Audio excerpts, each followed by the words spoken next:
반갑습니다. 저는 경기도 한 지역에서 사는 평범한 30대 여자입니다. 이 채널의 사연을 들을 때마다 가슴이 먹먹해지면서도 싱숭생숭하게 해주고 통쾌한 반전의 시원함을 느끼곤 했는데 저에게도 그런 사연이 하나 있어서 이렇게 글을 쓰게 되었습니다. 제 시어머니가 얼마나 못되게 처먹은 사람인지 들어보시고 제 마음을 헤아려 주시기를 두 손을 모아 부탁드립니다. 중학교 때 아빠가 암으로 돌아가시고 엄마와 둘이 살기 시작했습니다. 저희 집안이 아주 힘든 건 아니었지만 아빠의 병원비로 많이 지출하는 바람에 엄마가 많이 고생하셨습니다. 중고차 영업을 하셔서 생계를 유지하셨는데 성실하게 열심히 해주셔서 제가 사춘기 시절을 편안하게 보냈습니다. 대학교 때까지 엄마의 도움을 받아 공부를 마치게 되었고 좋은 회사에 취직해서 엄마께 받았던 모든 것을 돌려드리려고 용돈도 많이 드리고 여행도 같이 다니면서 많은 추억을 쌓았습니다. 그렇게 어느덧 제 나이가 28이 되면서 좋은 남자까지 만나게 되어 더 바랄 게 없었습니다. 남자친구는 성격도 은순하고 착한데 인품도 잘생기고 키도 훤칠했습니다. 게다가 집안도 굉장히 좋고 회사도 제가 다니는 곳보다 훨씬 좋아서 나무랄 데가 하나도 없었습니다. 그런 남자친구는 저와 사귀면서 결혼을 전제로 만나자고 이야기했으며 깊은 사랑을 쌓아갔습니다. 그는 한결같은 마음과 말투, 태도로 저를 대해주어서 놓쳐서는 안 될 남자라는 것을 매번 느꼈습니다. 그래서 제가 30이 되었을 때 청혼을 받았고 고맙고 감사한 마음으로 남자친구를 남편으로 받아들이겠다고 다짐했습니다. 저희는 가장 먼저 제 엄마께 찾아가 결혼하겠다고 인사를 드렸어요. 사실 엄마는 저에 대한 애착이 강해서 결혼을 서로 아이하는 걸 섭섭해하셨습니다. 요즘은 다들 결혼을 늦게 한다고 하시며요. 당신이 오랫동안 함께 살길 바랐습니다. 멋진 남자친구와 우리의 경미는 진정한 친구입니다. 네, 어머님, 경미를 처음 봤을 때부터 결혼하고 싶다고 했습니다. 이 날을 오랫동안 기다렸어요. 말도 멋지게 하네요. 저희 딸을 빼앗아가는 것으로 생각했었는데 이야기해보겠어요. 엄마, 태연 씨는 착한 사람이에요. 결혼을 허락해주세요. 아직 밥도 안 먹었는데 안부를 물은 후 바로 결혼을 요구하는 건 무슨 일이죠? 예인은 제가 차려준 밥을 맛없게 먹으면 불만족스러워해서 스스로 요리하죠. 그렇게 남자친구인 태연 씨는 엄마의 밥을 2공기나 먹었고 반찬도 남기지 않고 핥아 먹었습니다. 그 정도로 나와 결혼하고 싶다는 걸 알리고 싶었는지 평소와는 다르게 과식을 하더군요. 그러자 엄마는 태연 씨가 귀엽다며 깔깔거리며 놀리기 시작했고 이내 결혼을 허락해 주셨습니다. 그리고 이틀 뒤 태연 씨 부모님 댁을 방문하려고 했는데 입구에서부터 쌀쌀한 기분을 느꼈습니다.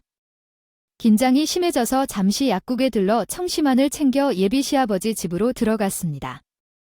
이윽고 예비 시아버지가 빵긋 웃으시며 저를 반겨주셨습니다. 아이고, 드디어 보네, 우리. 태현이가 꽁꽁 숨겨둔 아가씨를 말야. 그러나 도대체 왜 이런 미인을 숨겼냐. 이런 미모의 아가씨라면 동네에선 자랑하고 다녀야지, 녀석아. 아버지 가장이시군요. 저는 매우 평범한 여자입니다. 예쁘고 겸손하기까지 정말 제대로 된 아가씨로군요. 어서 들어오세요. 우리 안에서 맛있는 음식을 준비 중입니다. 조금만 기다립시다. 잠시 후 부엌에서 예비 시어머니께서 나와서 저를 한번 둘러봤습니다.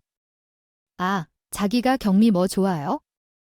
난 당신이 호들갑을 떨길 줄 알고 얼마나 훌륭한 아가씨가 오셨을지 했어요. 어쨌든 반가워요. 앉아서 기다리던지 아니면 나를 도와주세요. 상을 차리거나 해주세요. 아, 어머님. 도와드릴게요. 모두 시켜주세요. 오버하지 마시고 그냥 수저와 젓가락만 놓으세요. 고기나 뜨면 돼요. 예비 시어머니의 턱선을 보며 말투에 자주 퇴색했는데 눈치를 살피게 되었고 등줄기로 식은땀이 흐르는 것을 느꼈습니다. 어디를 가나 시어머니한테만 잘 보이면 된다는 친구들의 말을 따라 노력해봤지만 입이 떨어지지 않아서 상을 차리는 동안 한마디도 못했네요. 그래도 예비 시아버지가 방실방실하며 바라보시며 말씀을 해주셔서 긴장을 풀 수 있었습니다. 시아버지는 제가 어떤 음식을 좋아하는지, 취미는 무엇인지, 다녀온 여행지 중에 가장 좋았던 장소가 어딘지 등등 친구들이 하는 질문을 던져주셨습니다. 그 덕에 저는 긴장이 풀리고 웃을 수 있었어요. 시어머니만 제외하고 남편까지 저희 셋은 잔잔한 웃음을 펼치며 분위기가 좋았는데 단 한 사람, 시어머니만 진지하고 서늘한 공기를 뿜어냈습니다. 결국 나설 때가 되었다는 걸 느낀 어머니께서 숟가락을 내려놓으시며 말씀하셨습니다. 케이리 씨 집이 어디쯤에 아세요? 여기서 가까우니까요. 차로 10분만 올라가면 삼성 아파트가 있습니다. 아, 이 싸구려 아파트. 5층짜리인데 엘리베이터도 없어. 아니야. 네, 맞아요. 엘리베이터가 없죠? 시어머니의 첫 질문에 손에 땀이 나서 몇 번이나 치마에 닦았습니다. 집은 그렇다 치고 부모님은 무엇을 하시나요? 우리 엄마는 중고차 판매업을 하고 계세요. 거의 20년 동안 몸담고 계신 것 같아요. 중고차 남이 타던 차를 판매하는 일을 한다는 거지? 나 참, 어이가 없네. 엄마는 그렇다 치고 아빠는 무슨 일 하세요? 아빠는 제가 중학교 때 돌아가셨어요. 그러자 시아버지는 안타까운 눈빛으로 저를 보셨는데 시어머니는 눈을 크게 뜨고 놀라셨죠? 뭐, 아빠가 없다고? 그러면 아버님이 없이 자라서 큰 것이니까. 이게 참으로 그런 기분이네요.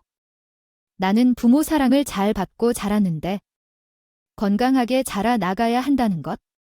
말이야, 원래 사랑을 많이 받고 자란 자녀들은 성품도 착하고 어른이 되어서 부모를 공경하는 법을 알아요.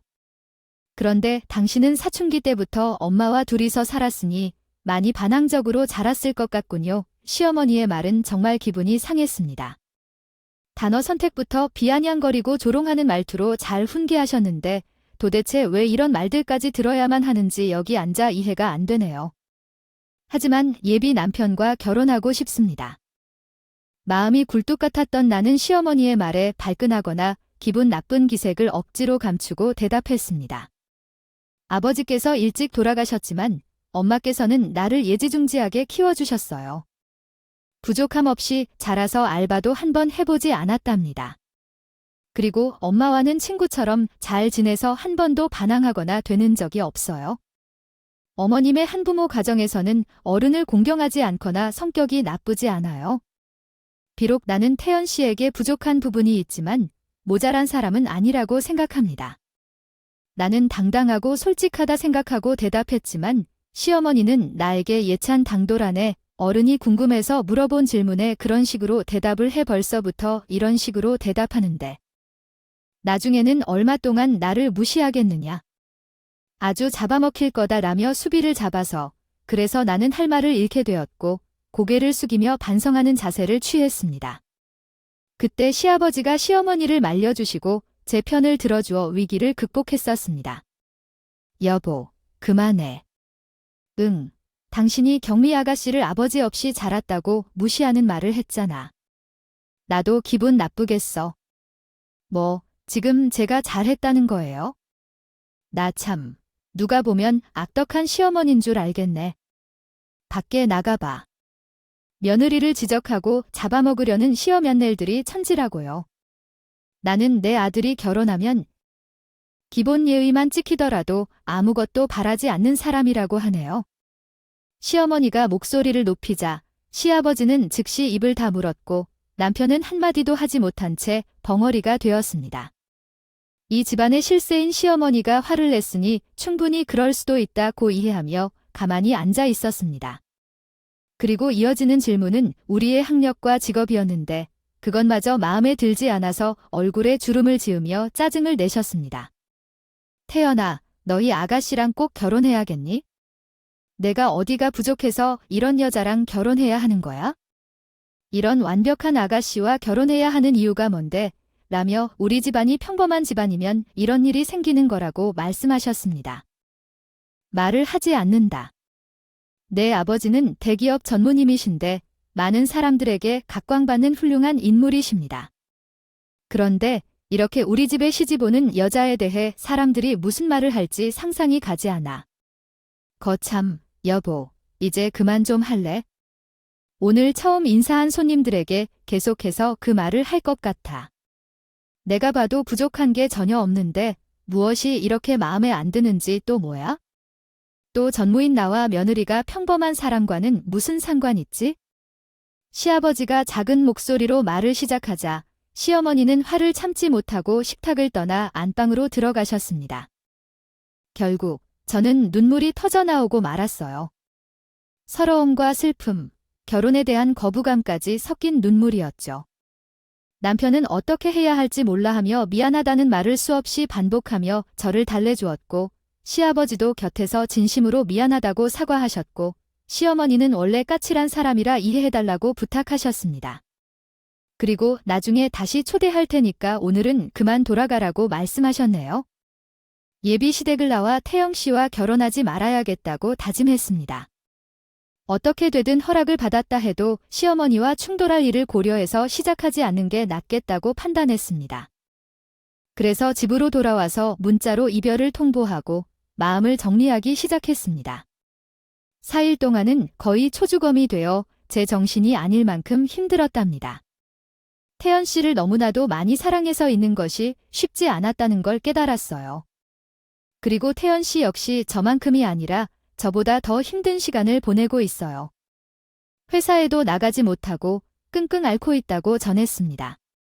그는 제발 자신을 버리지 말라고 애원하는 음성을 여러분에게 남겼고 저녁에는 집 앞으로 찾아와서 눈물로 애걸복걸하며 헤어지지 말자고 울었습니다.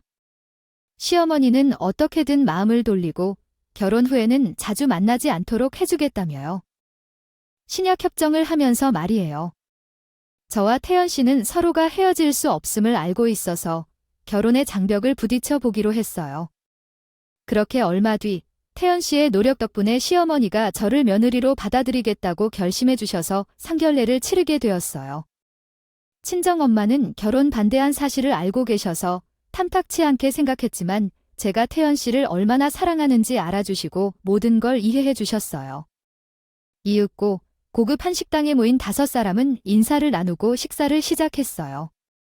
역시나 시어머니를 제외한 사람들은 모두 밝은 얼굴로 농담까지 하며 좋은 분위기를 조성하려고 했답니다. 우리 안사돈이 경매를 시집 보내면 적적하시겠어요? 들은 바에 의하면 따님을 애지중지하게 키우셨다는데, 네, 아무래도 너무 이른 결혼이 아닐까 싶었죠. 그런데 애들이 이렇게 좋아 죽는다니까 제가 어쩌겠어요? 딸이 행복한 길을 가도록 해줘야겠죠. 그럼 시어머니가 피지 웃으며 그렇게 아끼는 딸이면 옆에 끼고 살면 되지 메시지를 보내요? 누가 반긴다고 시집을 노는 건지라고 12조로 말씀하셨습니다.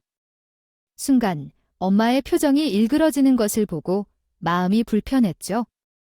하지만 시어머니의 말에 대꾸하지 않고 애써 미소를 지으셨어요. 그래도 중간에서 시아버지가 시어머니에게 말 조심하라는 작은 경고를 해서 그나마 엄마와 제 기분이 나아지는 것 같았어요. 그래서 신혼집과 혼수와 예단에 대한 대화가 오갔지만 시어머니는 간략하게 할 생각은 추호도 없으니 자신이 원하는 대로 혼수와 예단 비형을 달라고 말했습니다. 이에 엄마는 얼마든지 원하는 게 있으면 말씀하라 질렀어요. 중고차가 잘 팔리나 봐요. 자신만만해 하는 것을 보면 아직도 남이 타던 차를 사는 사람이 많은가 싶네요. 안사돈, 서민들은 거의 다 중고차를 삽니다. 그리고 남이 타던 차를 타는 것이 어때요? 집도 남이 살았던 집에 이사를 해서 잘 살잖아요. 안 산 집도 처음부터 새 집이 아니었을 건 아닐까요? 집이랑 차랑 같아요. 영업사원이라고 말을 멋대로 그때 붙이시네요. 어쨌든 예든 리스트를 보내드릴 테니 잘 마련해보세요. 정 힘들면 말씀하세요. 한두 개 지하 드릴 테니까. 아니요, 해달라는 건 다 해드릴 겁니다. 제가 그 정도 능력은 있어요. 누구처럼 남편이 벌어다주는 돈으로 편하게 먹고 사는 아줌마가 아니거든요. 뭐예요? 지금 내 들려주라는 소리예요? 아니요, 그냥 예시를 든 거예요. 산집 왜 이렇게 발악을 하고 있어요? 그러었어요. 엄마와 시어머니는 신경 싸움을 끊임없이 했고 누구도 뒤로 물러날 생각을 하지 않으셨어요. 그러던 중에 시어머니가 뭔가 떠올랐는지 혼자 낄낄대며 저와 엄마를 번갈아 보았어요. 자기 결혼식장에는 아무래도 사돈의 자리가 채워졌으면 좋겠죠. 네, 그게 무슨 말이에요? 사돈 제 남편은 일찍 세상을 떠났다고 했잖아요. 그래도 자리는 채울 수 있잖아요. 어디 가서 되어갈 바라도 구해봐요. 우리 측의 하객들은 다 중산층의 상류층들인데 거기서 사돈어른이 없는 지역과 혼인을 맺는다면 우리 명예가 훼손될 거예요. 저는 이건 아니라고 생각해서 시어머니께 약간의 언성을 높여 말씀드렸습니다. 어머님, 그건 아니죠. 부모님께서 최면을 거셔서 대학 알바를 찾으라고 하셔서 요즘 누가 혼자 살 자리가 비었다고 이상한 생각을 할까요? 어머님은 지금 억지로 행동하시고 계시다고 해요. 결국 얘가 너의 본성이 드러나는구나. 너 지금 남편 없이 자느냐는 뜻이겠고 결혼식에서 꼭 남편이 없는 듯이 꾸며야 하겠어? 시어머니는 도저히 나를 좋아하지 않는 듯해서 골탕을 먹이며 화를 돋우려는 듯한 것 같았죠. 친정어머니는 흥분을 감추고 침묵을 지키다 결심을 하신 것 같은지 입을 떼셨어요. 나는 어쩌면 결혼식이라는 순간에 어머니의 말을 자르는 것인가 봐요. 제가 말했습니다. 알겠어요. 혼주석에 아빠 또래의 남자를 앉히겠습니다. 그럼 됐죠? 엄마가 결혼을 패턴하려고 하시기에 성급하게 말하고 말았네요. 이 엄마는 저를 쏘아보며 땅이 꺼져라 한숨을 내쉬었고 침묵을 이어갔습니다. 그러자 시어머니는 이제야 말귀를 알아듣네. 우리 집안과 결혼하려면 그 정도는 맞춰줘야 하니까 잘 섭외해봐. 나이 든 사람 찾는다고 대머리까진 양반 데리고 오면 곤란하다라고 말하며 낄낄대셨습니다. 상견례는 그렇게 기분만 상한 채 끝이 나버렸고 엄마는 주차장에서 저를 두고 화를 내셨습니다. 경민아, 아까 엄마 말을 왜 자른 거야? 결혼 이거 뭐고 때려치우자고 말하려고 했다고 엄마. 내가 엄마 마음을 모르는 거 아니야. 그런데 태현 씨랑 나 잠시 헤어져 봤잖아. 내가 얼마나 아팠는지 봤잖아. 그래서 그 망나니 같은 시어머니와 평생 부딪히면서 살려고 너 그러다 쓰러져 정신이 언젠지 못할 거란 말이야. 엄마, 나 한 번만 봐줘. 태연 씨가 시댁과 먼 곳에 신혼집을 마련하기로 했고 시어머니와 자주 만나지 않게 해주겠다고 했어. 가끔 감정 상할 일이 있겠지만 참고 살아볼래? 저희 다짐의 엄마는 눈물을 흘리셨고 더는 결혼하지 말라는 말씀은 하지 않으셨습니다. 그래서 저는 결혼식 혼주석에 초대할 분을 누구로 해야 할지 열심히 고민했습니다. 중학교 때 아빠와 아주 절친했던 친구분이 가장 좋겠다고 생각하여 오랜만에 연락을 드렸습니다.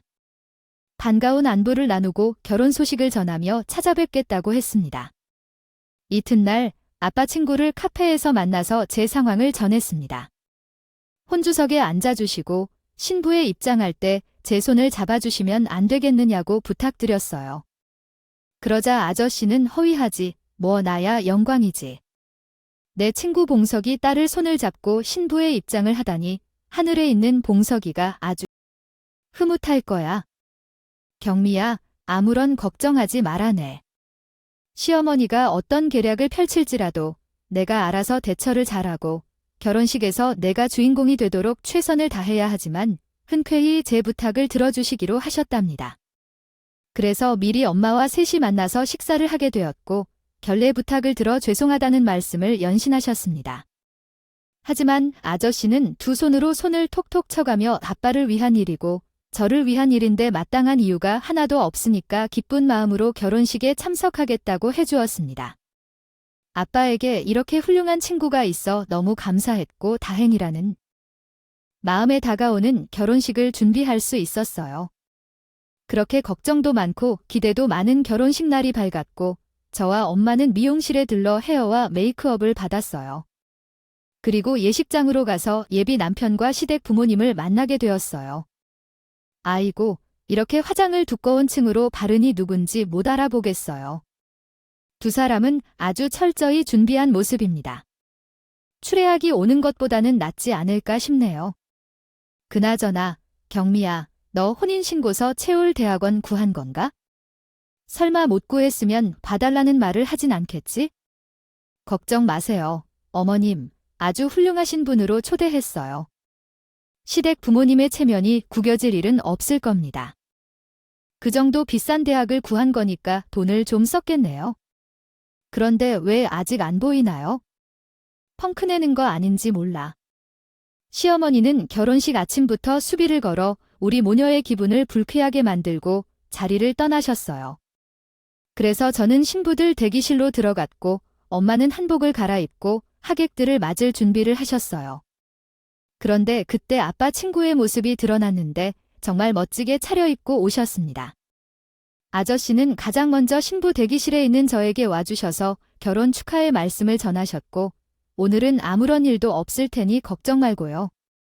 마음을 비우라고 격려해 주셨습니다. 저와 아저씨가 다정하게 대화를 나누고 있는데 태연 씨가 신부 대기실로 들어왔습니다. 그는 예의를 갖추고 아저씨에게 인사를 드렸습니다. 안녕하세요. 오늘 잘 부탁드려요, 선생님. 또 태연이 아니냐? 우슬고 3학년 2반 김태연 맞지? 선생님, 오랜만에 보게 됐네요. 일단 저희부터 받으세요. 태연 씨는 아저씨를 아주 많이 존경했던 은사님이라며 크게 절을 올리고 아저씨의 손을 잡고 놓아주지 않았습니다. 얘야, 사람 인연이 또 이렇게 되나. 내 절친한 친구의 딸이 내 제자랑 결혼을 하다니. 정말 세상 일어날 수 없는 일이야. 저도 너무 깜짝 놀랐어요. 정리가 모션. 아버지께서 선생님이시니 세상이 정말 좁네요. 그래 뭐, 사정은 들었는데 너희 어머니께서 혼주 사시느라고 하셨습니다. 경미 아버지를 대신할 사람이 앉았으면 좋겠다고 하셨다며 너희 어머님 덕분에 이런 영광을 누리게 되었습니다. 선생님, 저희 엄마가 워낙 자기 주장이 강하시고 고지식하셔서 이렇게 된 거예요. 면목 없습니다. 아니요, 그런 일 없어요. 난 오늘 너무 즐겁고 행복하다고 생각해요. 경미가 진짜 제 딸이 된 것 같은 기분이 들어서 딸이 없어서 이런 때가 아니면 결혼식을 하면서 이렇게 멋지고 신나는 무도할 일을 제대로 못할 것 같았어요. 두 사람이 지난 인연을 이야기한 뒤 각자의 자리로 돌아가 하객들을 만났습니다. 맞이했습니다. 그리고 잠시 후 복도에서 우렁찬 목소리가 들려왔습니다. 저는 무슨 일인지 궁금하여 신부 대기실 문을 살짝 열고 구경했습니다. 전체 자세를 보니 차렷. 선생님께 큰 절 남편의 고등학교 동창들이 수십 명이 예식장 복도를 가득 메우고 있었으며 그 모습만으로도 너무 재미있고 뿌듯했습니다. 단체로 아저씨께 큰 절을 올려주었습니다. 친정엄마의 표정을 보니 매우 만족하신 것 같아 다행이었지만 시어머니는 똥집이 새겨진 듯한 얼굴로 팔짱을 끼고 계셨습니다. 아무래도 제가 제대로 방을 먹인 모양입니다.